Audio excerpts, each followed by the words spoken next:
ka ang bayan sa diyang umiibig. Sa kanyang salitang kaloob ng langit. Sa nilang kalayaan na sariling masabi, katulad ng ibon na sa lupang. Pagkat ang salita'y isang katulad. Sa bayan, sa layo, mga kaharian.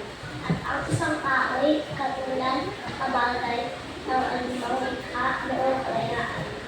Ang hindi magmahal sa kanyang salita, mahigit sa hayop at malansang isda. Kaya ang marapat na pagyamanin pusa, matulad sa ilang tunay na nagpala.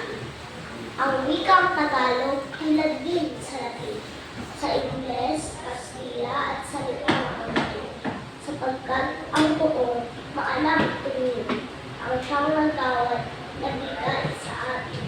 Ang salita natin tulad din sa iba, na may alpabeto at sariling letra, na kaya nawalay hiyat ng toksiko ang landay sa lawa noong nakuuna.